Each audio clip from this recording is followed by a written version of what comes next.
What's going on, Husker Fanatics? This is Ethan Vice, 4 hours to Lincoln. Got a short little show for you today. I mainly want to get to that Nebraska 84-7 loss against Illinois in men's basketball and why I think we're in pretty good shape, even though we lost that one. So, here we go. Let's get started.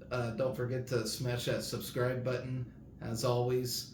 Let's get this puppy started. So, to start things off, women's tennis last night took on Illinois State, got the 6-1 victory.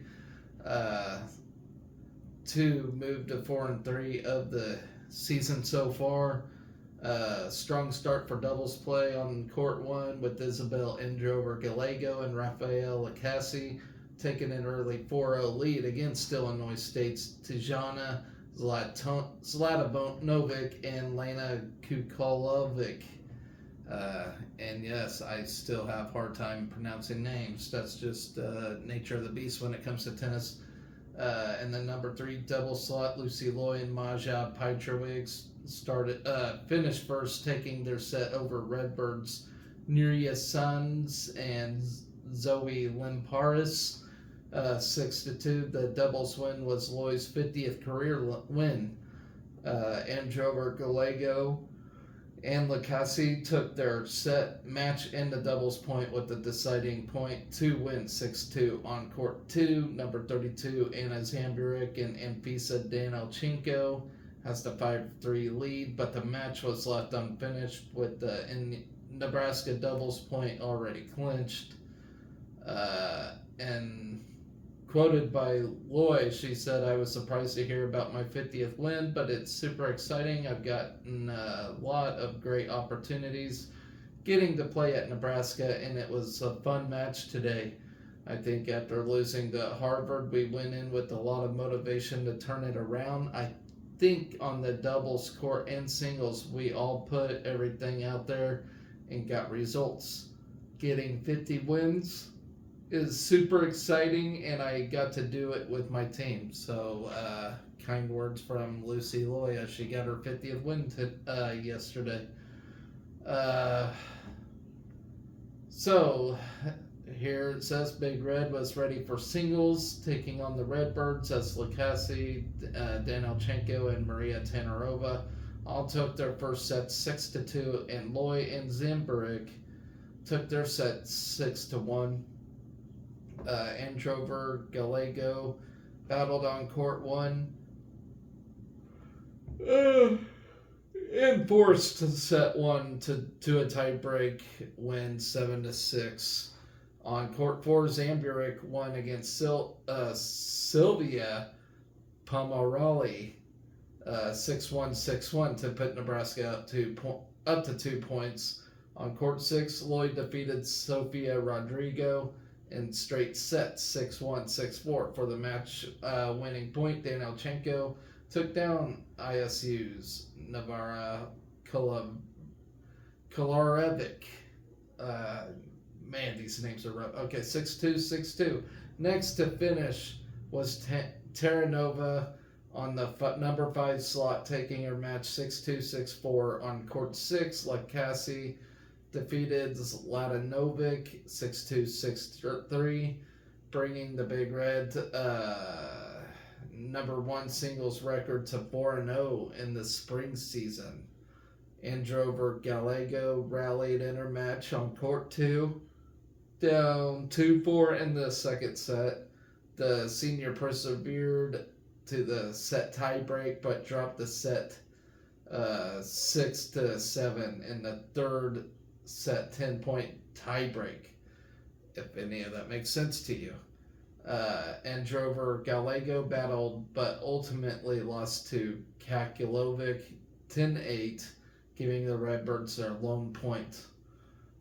So next up for women's tennis, they'll take on North Dakota and Montana in Lincoln this very weekend. So very busy weekend for the ladies tennis team. So with that checked off the list there, so how about that wrestling team? They're looking really good right now. They took care of business against Illinois on Sunday, 28-9. I'll get to that in a minute, but really happy with how they've been going. Yeah, forgive me. I got off work just now. Long day, as usual. So, we're women's gymnastics. We got the win against Iowa and something finally this year. Freaking gymnastics, of all things. But I'm happy for them. Great win. The ladies are looking great right now. So, let's talk about that real quick. Got the 196.5 to 195.725 win over Iowa. Sophia McClelland claimed the all-around title with a 39.250. Her first time competing in the all-around this season.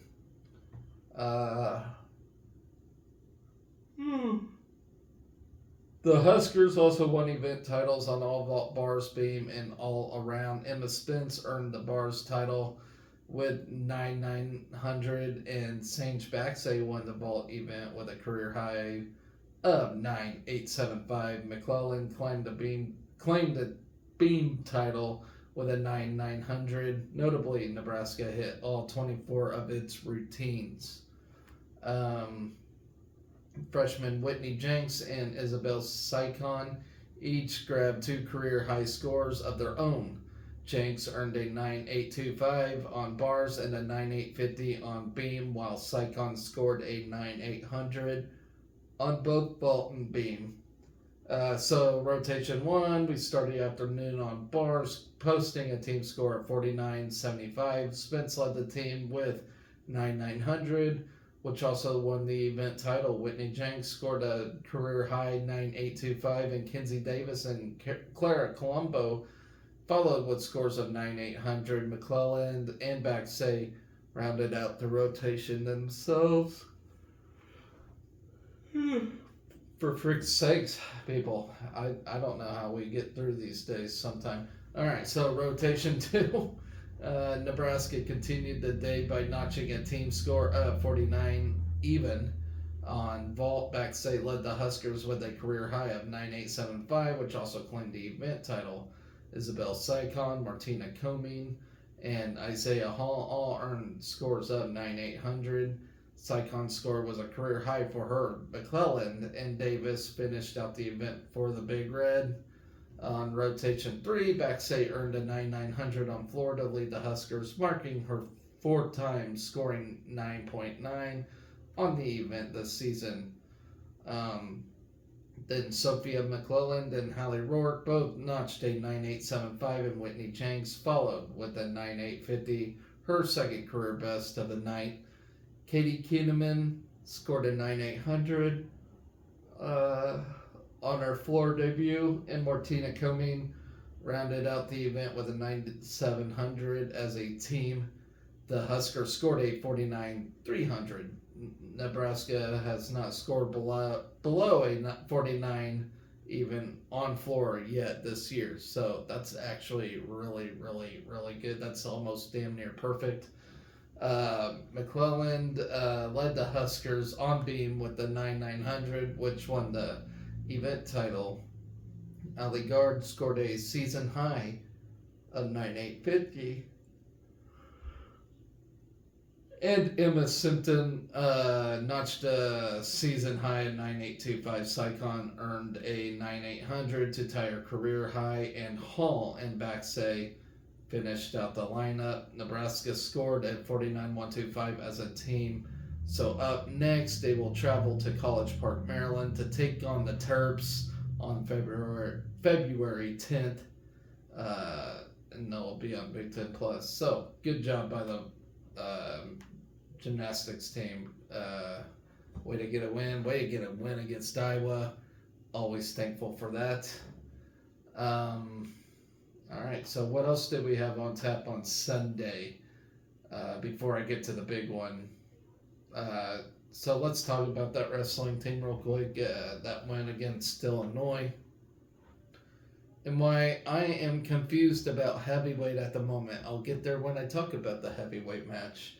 But 125, Caleb Smith had a nice decision win against Justin Cardani, 9-2. At 133, Tony Madrigal defeats our Jacob Van D. Just didn't look himself in that match. Tony Madrigal is ranked number 33rd right now in the country. I don't know. He's one of those up and comers, I think, who's a little better than what's on paper, than what a lot of people say. But I think Jacob Van D just did not show up, in my personal opinion. Not looking to himself last night for sure. So at 141 pounds, Brock Hardy with the first pin of the night pins Danny Bucino. Great win by Hardy. That was almost the highlight of the night, actually. 149 pounds, Jake Harrier from Illinois. Illinois showed up. They were ready to wrestle yesterday. Jake Harrier beats Blake Cushing 4-1 in sudden victory. Blake Cushing had him on the ropes, and Jake Harrier he was actually a highly ranked individual, and Blake Cushing really took it to him. So or no, he wasn't. I'm sorry, he wasn't. Jake Harrier was not ranked. I was thinking of another guy, but Blake Cushing, yeah, he hasn't really got a whole lot of wrestling time this year. You know, of course, Ridge Lovett is our main 149 pounder, but he still took it to him, and he's got a lot of experience to go yet to get there. Of course, he's going to be behind Ridge Lovett all year. Ridge Lovett's the clear number one guy, probably the number one guy when it's all said and done at the end of this year, I hope. But Mark Manning just felt comfortable throwing Blake Cushing out there to the Wolves yesterday, and, you know, that's all right. Sometimes the all-star needs a break too. 157 pounds, Peyton Robb, number 9, got a nice major decision against Joe Roberts. Joe Roberts, not a highly, what should I say? Not a top tier wrestler, not yet anyway, in the NCAA ranks. I think that was just a good match for Peyton Robb to actually get into and kind of ease his way back into things, maybe get his mind right. So I'm glad we got him some action in this thing, maybe to help get his mind right and all those nice things. Of course, a nice applause for him at the end of the match. It was all great, you know. I'm happy for him finally getting a win after dropping 4 in a row and just looking absolutely sluggish out there. He went out there and had himself a nice match against Joe Roberts. So good job for Peyton Robb finally getting a win and maybe build a little confidence after that. So at 165 pounds, Antrell Taylor defeats Chris Moore. Not much to say about that. Just nice decisive win and sudden victory. It was a pretty tight match all around. I think Antrell Taylor could have done a little better, in my opinion, but these guys been at it for some time now, you know, and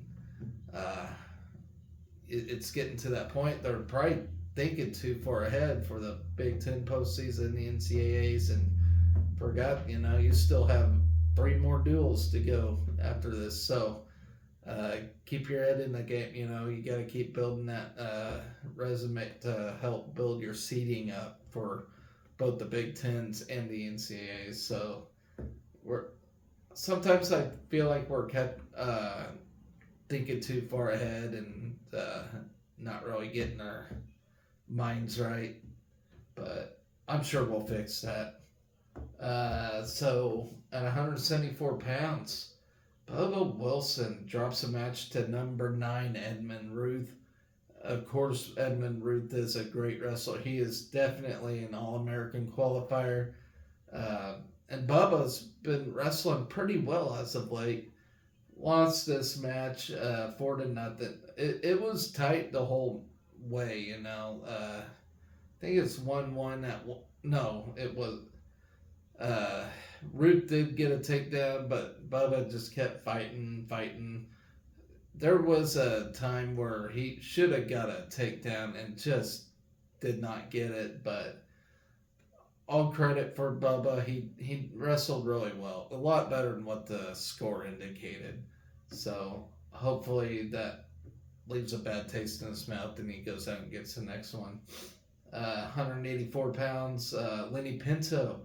What a nice major decision over Dylan Connell. Lenny, at first, he's a prime example of what I was talking about. He went out there and he got taken down right off the bat. His head just didn't really seem in it, and then I think he finally realized, oh, I got a match to wrestle here. So finally got the major against Dylan Connell, number 28 ranked guy in the country right now. So great win for Lenny. Good job getting the major decision. Almost got the pin, but he's settled for a major for sure. 197 pounds, Silas Allred pins Chase Wagoner. Silas is starting to look a little more like Silas here lately. So good for him getting that pin. And then Nash gets the nod at heavyweight, defeats Peter Marinopoulos 12-9. And so here is my deal with heavyweight. So everybody likes Nash. I get it. I like Nash. My problem is he out there for the popularity contest? Or is he out there because Mark Manning legitimately thinks he's, you know, a future national champion here, you know? My opinion is you kind of want to get the best guy out there right now. You know, nothing against Nash. I ain't taking anything away from him. He's an undefeated 4-time state champion who happens to be 3 years away from wrestling. That's fine, you know. So we got a 4-time national champ on our team. Great, that's awesome, you know. And of course he's going to be rusty and struggle a bit, you know, because wrestling shape and football shape are two different things completely. And Nash looks gassed out there every time he's out there. Just looks very sluggish and gassed. And this is kind of my take. Harley Andrews seemed to be turning things on as of what, you know, and it seems like as soon as he was starting to look like he was turning a corner, we've been putting Nash in. And I don't get it, you know. You want your best guy out there. Is Harley even going to get the nod at the Big Tens, or I don't know. I really don't know. Because I really think Harley was starting to look like the guy. He's starting to look like the man for the job. But either way, Nash did get the win yesterday. Great win for him. He looked winded, but he got the win. And I'm happy for him. I'm glad he's out there having a good time, you know, and crowd's loving it and whatnot. But I don't know. I couldn't really tell you, because to me, I was really starting to like Harley. He was starting to turn things around a little bit.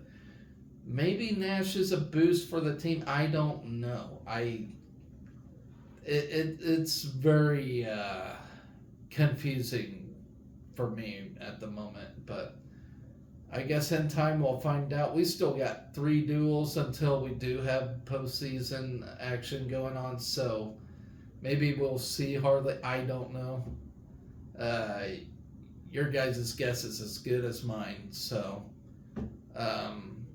it is what it is, I guess. I don't even remember the last time we saw Harley out there, so uh, it's whatever. But either way, great win against Illinois. We needed that for sure. 10-1 dual record for the year so far.